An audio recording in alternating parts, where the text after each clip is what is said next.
Hey folks, so I tried to enable on Wikipedia dark mode and it took me way too long. So either I'm like really stupid or it's not as intuitive to do. Uh, you need to go and register in Wikipedia as a normal account. Like you have to be logged in to have this feature, dark mode, and then you will get an email.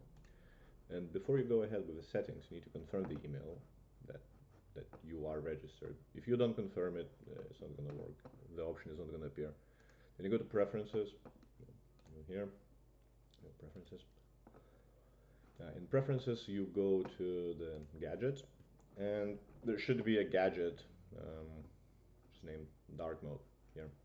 You can also just find it by just typing in clicking Ctrl plus F and then clicking dark, and you should find it here. So you need to tick this box.